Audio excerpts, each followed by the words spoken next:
712 সাল মোহাম্মদ বিন কাসিমের হাত ধরে প্রথমবারের মতো ভারতবর্ষে মুসলিম আক্রমণ হয়। তিনি রাজা দাহিরের রাজ্য সিন্ধু আক্রমণ করে এবং রাজা দাহিরকে পরাজিত করার মাধ্যমে সিন্ধু দখল করে নেয়। আর এর ফলে যেটা হয়, ভারতবর্ষের অন্যান্য ছোট ছোট হিন্দু রাজারা মোহাম্মদ বিন কাসিমের অধীনত্ব খুব সহজেই স্বীকার করে নেয়। কিন্তু 740 সালের দিকে এসে মোহাম্মদ বিন কাসিমকে ভারত ত্যাগ করতে হয় এবং তারপরে আরও কয়েকশো বছর আর কোনো আরবীয় সেই অর্থে ভারতভূমিতে আক্রমণ করেন। কিন্তু কী এমন ঘটেছিল সেই সময় যে মোহাম্মদ বিন কাসিম তার সমস্ত সেনাসহ ভারত ত্যাগ করতে বাধ্য হয় এবং মোহাম্মদ ঘুরির আগ পর্যন্ত আর কোনো আরবীয় ভারতভূমিতে আক্রমণ করার সাহসই করেন। আজকের ভিডিওতে সেই অজানা তথ্যই জানানো হবে। আজ আমি আপনাদের এমন এক বীরের কথা বলবো যার বীরত্বের কাছে পরাজিত হয়ে মোহাম্মদ বিন কাসিম ভারত ত্যাগ করেছিল। রাজা বাপ্পারাওয়ালের নাম শোনা আছে নিশ্চয়ই। আজকের ভিডিওতে বাপ্পারাওয়াল সম্পর্কেই কথা বলব। ভারতবর্ষে প্রবেশের আগে মোহাম্মদ বিন কাসিম আফগানিস্তান এবং ইরান জয় করে। এরপরেই সিন্ধু জয়ের মাধ্যমে তিনি ভারতবর্ষে প্রথম মুসলিম শাসনের সূত্রপাত করেন। তিনি শুধুমাত্র সিন্ধু জয় করেই শান্ত হননি, তিনি সিন্ধু প্রদেশের সমস্ত হিন্দু মন্দির এবং অন্যান্য স্থাপনা ধ্বংস করতে শুরু করেন। এর ফলে সিন্ধু রাজ্যের প্রজারা ভীত হয়ে পড়ে এবং তারা সিন্ধু ছেড়ে পালাতে শুরু করে। তারা ভারতবর্ষের বিভিন্ন রাজ্যে গিয়ে আশ্রয় খোঁজার চেষ্টা করে। কিছু লোক আশ্রয়ের জন্য মেবার রাজ্যে যায়, আর এই মেবার রাজ্যই ছিল বাপ্পারাওয়ালের রাজ্য।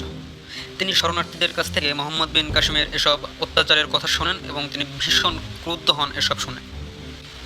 তিনি তার সেনাপতিকে বলেন, আমাদের দুর্গ যদি কেউ জয় করে তাতে শুধু আমাদের মাথা ঝুঁকে যায়, কিন্তু আমাদের মন্দিরে কেউ আঘাত করলে সেটা অধর্মের জয় হয়। এরপরেই বাপ্পারাওয়াল তার বিশাল বাহিনী নিয়ে সিন্ধু প্রদেশের দিকে যাত্রা শুরু করে। বাপ্পারাওয়ালের সেনা যেন এতদিন নিজেদের সামর্থ্য প্রমাণ করার একটা সুযোগ খুঁজছে। একজন সেনা যেন 10 জন আরব সেনাকে বধ করতে লাগলো। মোহাম্মদ বিন কাসিম বাপ্পারাওয়ালের সেনার এই শক্তি দেখে ভীত হয়ে পড়েন এবং তিনি তার সেনাবাহিনী নিয়ে ভারত ত্যাগ করেন। তারপরও বাপ্পারাওয়াল তাদের পেছনে ধাওয়া করে তাদের বেলুচিস্তান পার করে দিয়ে আসে। এদিকে এই পরাজয়ের প্রতিশোধ নিতে মোহাম্মদ বিন কাসিম হাজ্জাজ বিন ইউসুফের কাছে সহায়তা প্রার্থনা করেন। হাজ্জাজ বিন ইউসুফ মুসলিম সেনার এই পরাজয়ের প্রতিশোধ নেওয়ার জন্য মোহাম্মদ কাসিমকে সহায়তা করতে রাজি হন এবং তারা দুজন পুনরায় একত্রে ভারত আক্রমণ করে। বাপ্পারাওয়াল এবার তার দ্বিগুণ শক্তি নিয়ে আরব সেনাদের পাল্টা আক্রমণ করে। আরব সেনা ও বাপ্পারাওয়ালের সেনার মধ্যে বিশাল সংঘর্ষ শুরু হয়। এদিকে আর এক রাজা নাগভট্ট ভারতবর্ষের পশ্চিম প্রান্ত দিয়ে আরব সেনাদের আক্রমণ করে এবং আরব সেনা ধ্বংস করতে শুরু করে। বাপ্পারাওয়াল, নাগভট্ট, দ্বিতীয় বিক্রমাদিত্য সহ অন্যান্য সব রাজা ছিল, সবাই মিলে বিশাল এক সেনাবাহিনী গঠন করে।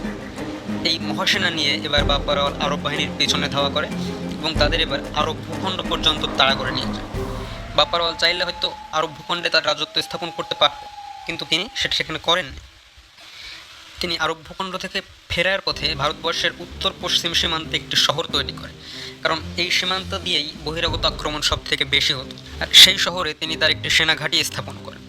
ধারণা করা হয় আজকের পাকিস্তানের রাওয়ালপিন্ডি সেই শহর, যেটা বাপ্পারাওয়ালের নাম অনুসারে নামকরণ করা হয়েছে।